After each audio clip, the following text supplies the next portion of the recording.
आज आमे पढ़िबा नवम श्रेणीर चतुर्थ अध्याय विषयटीर ना है प्राकृतिक उद्भिद और वन्यप्राणी। प्राकृतिक उद्भिद कहले आमे कौन बुझू अथवा प्राकृतिक उद्भिद कहा कहा जाए। मनुष्यर बिना सहायतारे प्राकृतिक भावरे दीर्घ दिन धरी बढ़ुवा वृक्ष गुड़ी को प्राकृतिक उद्भिद बोली कहा जाए। कौनसी एक निर्दिष्ट स्थान रे देखा जाउथुवा गछ गुड़ी को सही स्थानर उद्भिद बोली कहा जाए। सेहीपरि कौनसी एक निर्दिष्ट स्थान रे बसवास करुथुवा प्राणी को सही स्थानर प्राणी बोली कहा जाए। विशाल भारतवर्ष रे विभिन्न स्थान रे विभिन्न प्रकार प्राणी और उद्भिद देखा जाती। कारण भारतर जलवायु आलोक और उत्ताप वृष्टिपात भू उच्चावाच मृत्तिकार विभिन्नता जोगु एपरि घटी थाए। आमे पढ़िबा एबे जैव विविधता विषय रे। आम देश रे आम देश भारत रे केते गोटी जैव विविधता अछि पिला माने? आम देश भारत रे 12 गोटी जैव विविधता अछि। जैव विविधता कहले आमे कौन बुझू? जैव विविधता हेउची पृथ्वी पृष्ठ रे बसवास करुथुबा समस्त जातिर प्राणी उद्भिद कीटपतंग एवं अणुजीव मानकर एक बृहत समाहार अथवा जे कोनोसी प्राकृतिक परिवेश रे विभिन्न प्रकारर जीव मानकर एकत्र सहवस्थान को जैव विविधता कहा जाए। सेही परिवेश गुड़ी कहला नदी ह्रद जंगल इत्यादि मानकरे रहुतबा जीव उद्भिद मानकर समाहार। अच्छा पिला माने आम देश रे केते प्रकारर वृक्ष देखा जाए? आम देश रे 47,000 प्रकारर वृक्ष देखा जाए। विभिन्न प्रकारर वृक्षर आकलन अनुसारे आम देशर स्थान हैला 10म एवं एशिया रे आम देश 4थ स्थान अधिकार करिछि। आम देश रे केते प्रकारर फूल फुटुतुबार गछ देखा जाए? 15,000 प्रकारर फूल फुटुतुबा गछ देखा जाई थाए।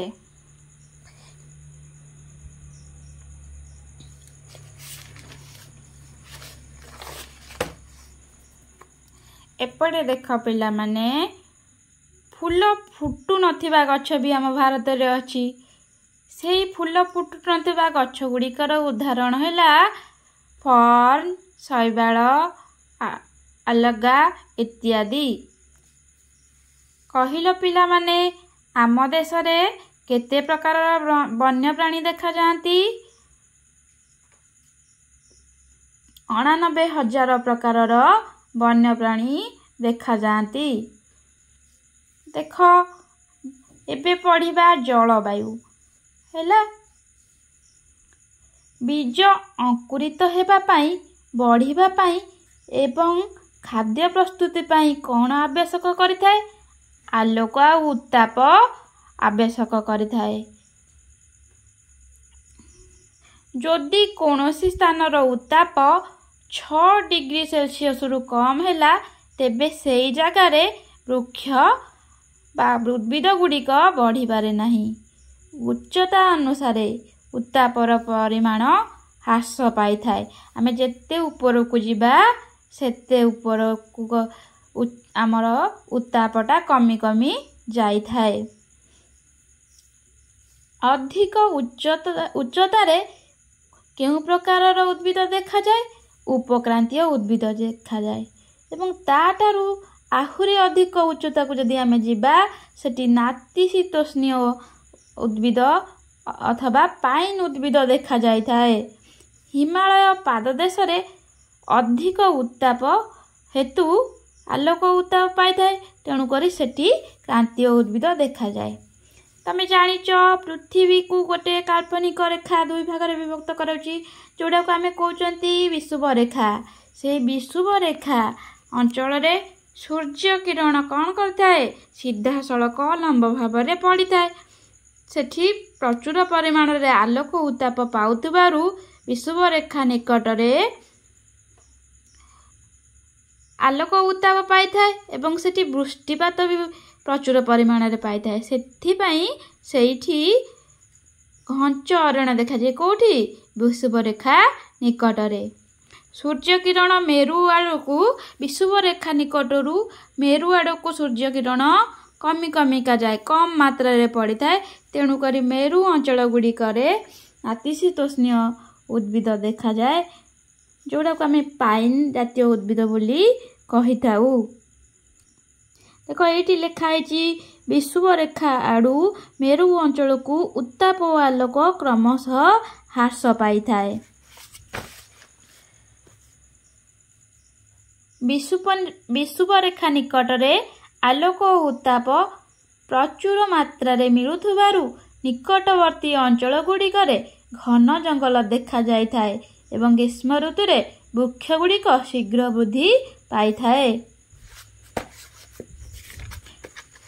तम मानक खातार नोट करदब नोट बनईदब एवं आपको भल भाव में पढ़ब।